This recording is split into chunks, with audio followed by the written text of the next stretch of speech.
진리는 상대적인 것이 아니라 절대성입니다. 법칙이라고 하는 단어와 진리라고 하는 단어는 상대적으로 이 상황에 저 상황에 끼워 맞추는 이 상대적인 것이 아니라 절대적인 기준을 갖고 있는 것이 바로 진리이고 법칙입니다.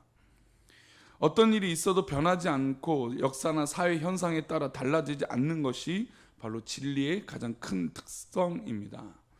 그래서 우리가 성경 말씀을 진리라고 했을 때 이 진리의 말씀은 아브라함 때, 노아 때, 아브라함 때, 또 예수님 당시, 또 초대교회, 또 지금 역시 이 하나님의 말씀은 살아있고 우리에게 동일한 말씀, 그래서 우리 성경 말씀을 우리는 진리라고 이야기하고 있습니다. 그런데 사람들은 이런 절대적인 진리를 자꾸 상대화시키려고 합니다. 성경은 누구나 읽어도 어떤 상황이어도 진리인데 이 변치 않는 진리를 내 상황에 끼워 맞춘다는 것이죠. 그래서 하나님의 뜻을 나의 뜻으로 끼워 맞춰서 해석하는 경우가 너무너무 많다는 것입니다. 하나님의 말씀을, 하나님의 뜻을 나의 뜻으로 끼워 맞추면 하나님의 말씀은 더 이상 진리가 되지 않고 인간의 뜻이 되어버린 것이죠. 그래서 우리는 하나님 말씀이 있는 그대로 나의 말씀이요, 또 하나님 말씀이 절대적인 하나님의 말씀으로 우리 삶 가운데 있기를 기도하고 바라야 될 줄 믿습니다. 또한 우리 삶 가운데 요즘같이 정보가 다양하고 마치 지금 이 4.42 시대처럼 모든 사람이 옳다라고 얘기하는 거예요. 난 다 옳아, 내가 생각하는 게 맞아, 이 정보가 내 거야, 모든 정보의 흐름들이 나의 거야, 내 거야 라고 착각하며 모든 그 상황들이 내가 옳다라고 살아가는 이 시대, 마치 정말로 이 4.42의 시대와처럼 동일한 시대에 살아가고 있는 이 한국 사회에, 우리 현대의 사회에 더욱더 필요한 건 하나님의 말씀의 절대성이라는 것입니다. 모두가 진리를 상대해버리고 모든 사람이 하나님의 영원하신 진리의 말씀을 가벼이 여기는 시대에 살고 있다는 것입니다. 하나님의 말씀을 붙들고 말씀을 살아가고자 하는 사람이 있다면 사람들을 그를 바보라고 말하기도 하죠. 왜 하나님 말씀을 저렇게 자기만 하나님 믿나? 라고 이야기한다는 것입니다. 진리를 수호하고 붙들고 하루하루 살아간다는 것은 진리가 이미 상대화되어버린 이 시대에 고단한 일이 되어버린 그런 상황이라는 것입니다. 오늘 본문 말씀에 나오는 삼손을 낳은 아버지 마노아의 가정도 그럼에도 불구하고 상대적인 사회에서 이 상대적인 요구들이 있는 이 사회 가운데 절대적인 진리를 붙들고 살아간 보기 드문 믿음의 가문이었습니다. 이 가정은 평범한 가정이었습니다. 근데 가정에 문제가 있었죠. 어떤 문제였을까요? 어떤 간절한 기도의 제목이 있었습니까? 우리 2절 말씀 읽어보겠습니다. 2절입니다. 소라 땅의 단 지파의 가족 중에 마노아라 이름하는 자가 있더라. 그의 아내가 임신하지 못함으로 출산하지 못하더니. 보면 소라 땅의 단 지파라고 합니다. 우리가 알다시피 단 지파에 위대한 사람들이 있습니까? 우리가 잘 알고 있는 유명한 성경에 나온 사람 중에 단 지파에 해당되는 사람들이 있었을까요? 거의 없죠. 저도 떠오르는 사람들은 없습니다. 그러니까 단 지파라고 하는 것이 12지파 가운데 레위 지파를 포함한 13지파 가운데 이 단지파 하면 그렇게 떠오르는 사람이 없죠. 근데 그 지파 중에 한 가정이 있었어요. 마노아라고 하는 사람이었습니다. 근데 이 마노아라고 하는 사람의 가정에는 아이가 없었어요. 아이가 없다라는 것, 이 평범한 가정에 아이가 없는 시대는, 이 시대는 지금의 시대보다는 더 어려운 시대였습니다. 왜냐하면 이 시대는 이 다복하고 심지어 아이가 많다는 것은, 다산이라고 하는 것은 굉장히 축복으로 여겼기 때문입니다. 그래서 이 사사들조차도 수십 명의 자녀들을 낳습니다. 수십 명의 자녀를 낳아서 결혼을 시키고 부귀를 누리며 살았던 시대가 바로 이 시대 상황이었습니다. 우리가 어제 읽었던 이 사사기 12장을 보면 입산이라고 하는 사사가 나오는데, 입산이 이스라엘 사사가 되었는데 12장 8절 9절을 보면 제가 읽겠습니다. 그가 아들 30명과 딸 30명을 두었더니 그가 딸들을 밖으로 시집 보냈고 아들들을 위하여는 밖에서 여자 30명을 데려왔더라. 그가 이스라엘 사사가 된 지 7년이라. 그러니까 이스라엘의 지도자예요. 리더잖아요. 대표하는 사람이에요. 그런데 대표하는 사람이 아들들을 위해서 또 그 자녀들을 많이 낳기 위해서 이 아내 즉 첩을 30명이나 데리고 와서 그런 삶을 살았다는 것이죠. 60명이나 낳았습니다. 한 여인에게 60명은 낳을 리가 당연히 없겠죠. 근데 이 시대 상황은 그냥 아이를 많이 낳는 것이 축복이라고 여겼다는 것입니다. 하나님의 뜻과 상관없이 자신들이 그런 상대적인 말씀을 해석함으로 상대적인 진리의 기준을 갖고 그것이 복인 마냥 살았다는 것입니다.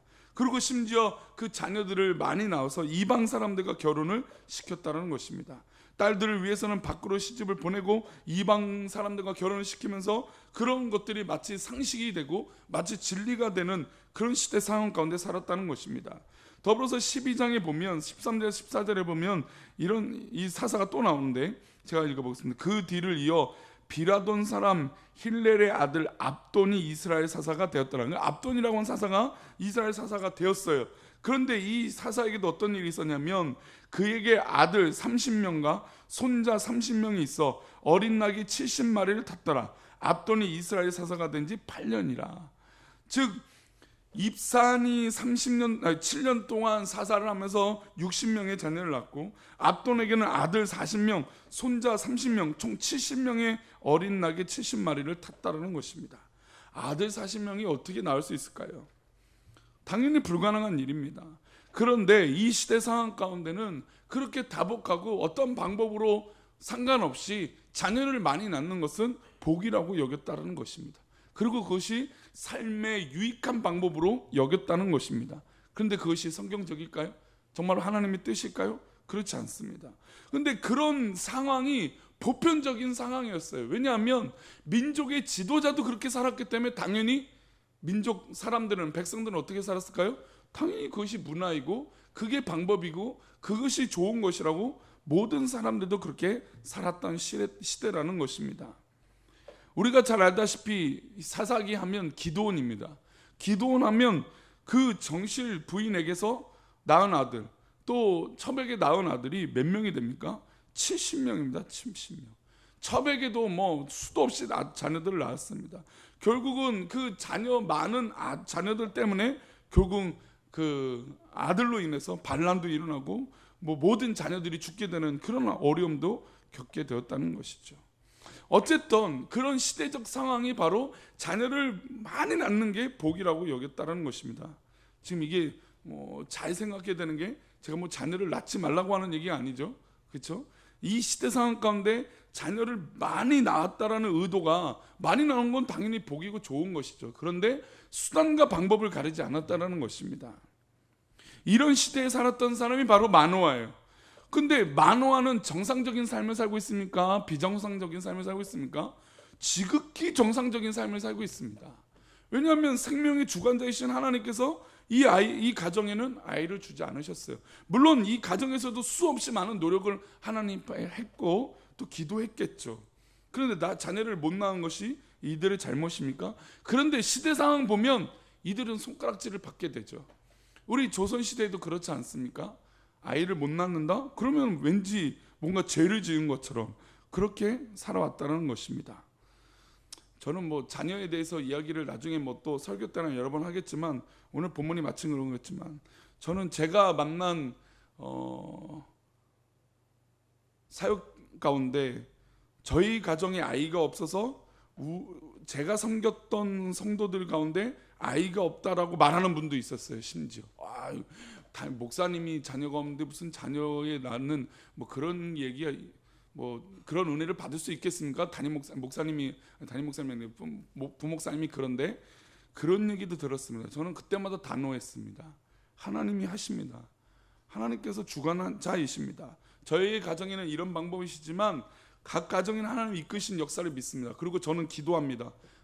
저희 가정이 기도했을 때 거의 모든 가정이 정말 거의 예외 없이 자녀들을 갖게 되었고 또 아이를 키웠던 가정들 수도 없이 봤습니다. 그러면 그것은 거짓입니까? 라고 수도 없이 말했어요.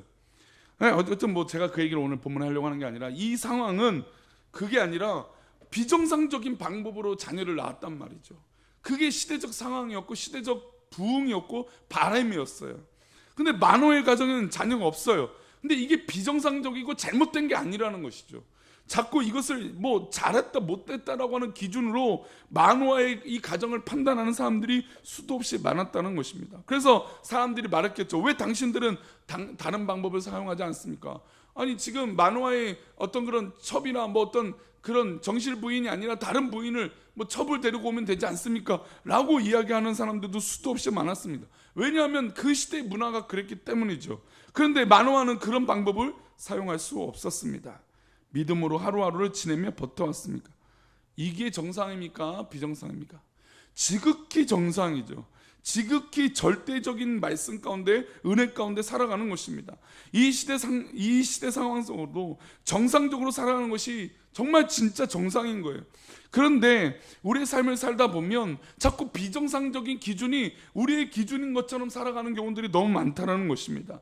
인간적인 바람이 하나님과 바람과 전혀 상관없는 상황 속에 우리가 말씀을 해석하고 성경 말씀을 끼워 맞추는 경우들이 너무나 많다는 것이죠.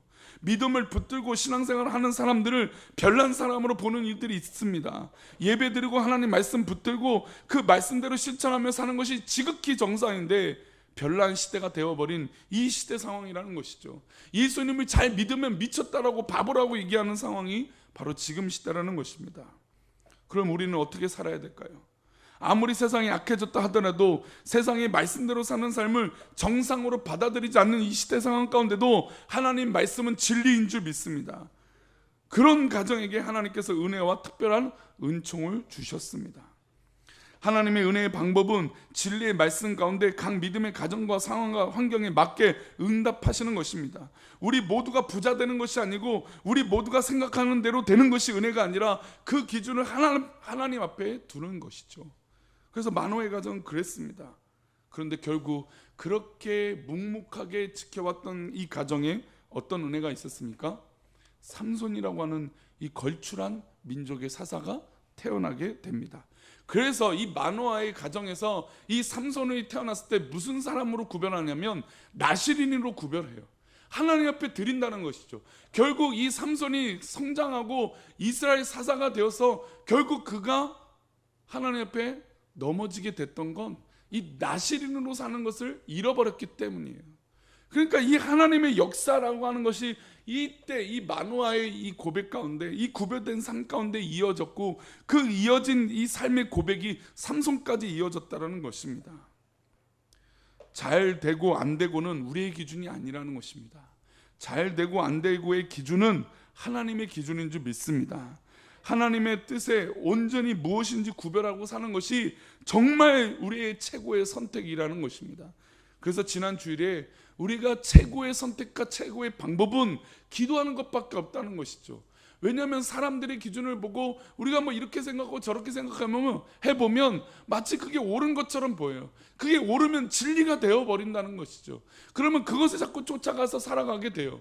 마음을 다 빼앗기게 된다는 것이죠. 그러나 우리가 기도하면 하나님께서 우리의 마음과 생각을 지켜주신다고 했어요. 그리고 하나님 말씀 가운데 거하면 무엇이든지 원하는 대로 구하라 그리하면 이루신다고 했어요. 근데 그 모든 이루어지는 기준도 하나님 말씀이 내 안에, 내가 주님 안에 있을 때 가능하다는 것입니다. 이게 우리 가운데 진리가 되어져야 된다는 것이죠.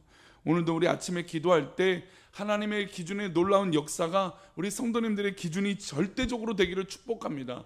내 상황과 내 여건과 내 판단에 그것들이 끼워 맞추는 것이 아니라 내가 생각하는 것이 옳다고 해서 그것이 끼워 맞추는 하나님의 말씀이 아니라 절대적인 하나님의 생각과 마음과 그런 하나님의 뜻을 위하여 정말 전심으로 기도하는 은혜가 있기를 축복합니다. 그 은혜가 있을 때 참된 은혜와 참된 기쁨이 오히려 우리 가운데 더 가득하게 될 줄 믿습니다. 우리 맥체인 성경 읽기표 사도행전 말씀을 보겠습니다.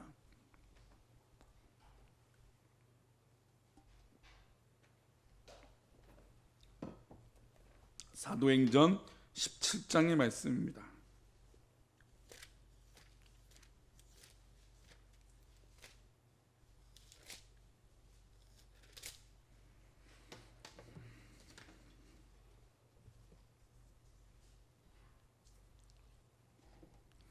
사도행전 17장 우리 신약 217페이지 18페이지입니다. 사도행전 17장 16절부터 18절 말씀.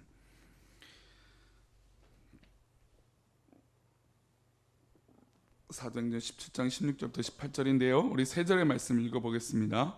바울이 아덴에서 그들을 기다리다가 그 성에 우상이 가득한 것을 보고 마음에 격분하여 회당에서는 유대인과 경건한 사람들과 또 장터에서는 날마다 만나는 사람들과 변론하니 어떤 에피쿠로스와 스토아 철학자들도 바울과 쟁론할세 어떤 사람은 이르되 이 말쟁이가 무슨 말을 하고자 하느냐 하고 어떤 사람은 이르되 이방 신들을 전하는 사람인가 보다 하니 이는 바울이 예수와 부활을 전하기 때문이라나. 아멘. 물론 지금도 아테네 아덴은 수많은 우상들로 가득 차 있죠. 즉 하나님의 뜻이 무엇인지 모르고 자신이 옳은 대로 살아가고 있습니다. 사실 자신이 옳은 대로 살아가는 게 철학이죠. 내가 옳다라고 여기는 내가 깨달았어, 내가 이게 맞아, 생각해 보니 그게 맞아라고 하는 게 바로 철학입니다. 근데 이 철학이 가끔 우리 신앙에 들어올 때가 있어요.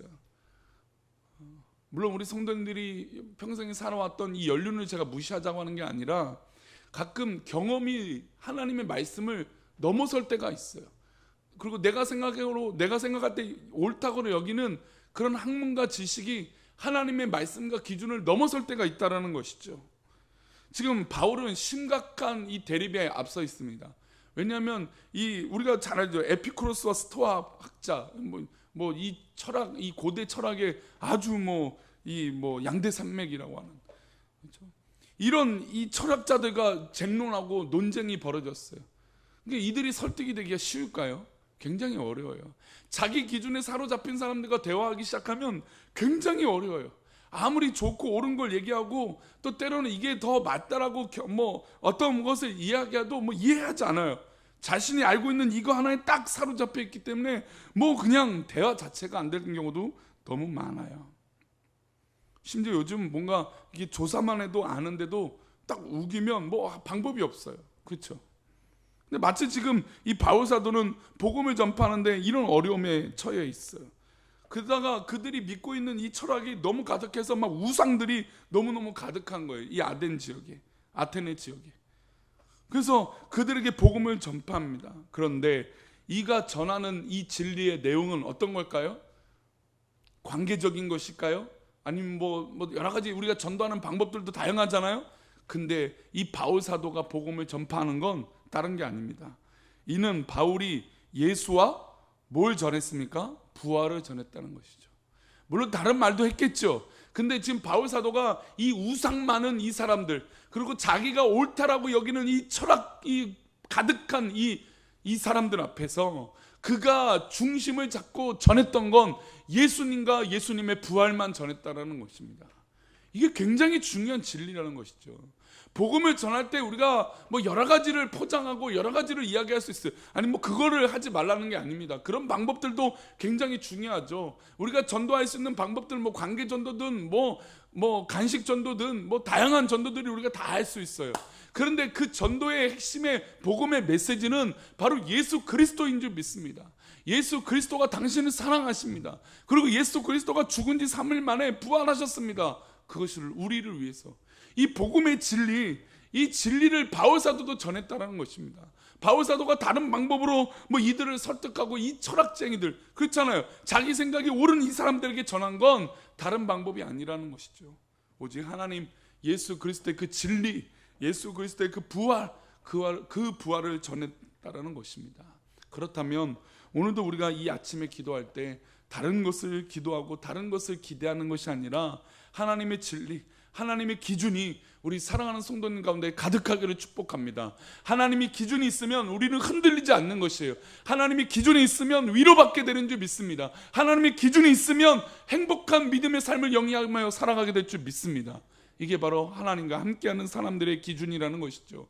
내 기준으로 하나님과 함께하는 것이 아니라 하나님의 기준으로, 하나님의 말씀으로, 하나님의 진리로 하나님과 함께하겠다는 그런 사모함으로 있을 때 우리의 모든 삶의 고민들이 하나님 뜻에 맡겨지는 것뿐만 아니라 온전한 복음의 역사와 열매들이 맺혀지는 놀라운 하루가 될 줄 믿습니다. 오늘도 그런 하루 사시기를 간절히 축복합니다. 아멘. 기도하겠습니다. 하나님 감사합니다.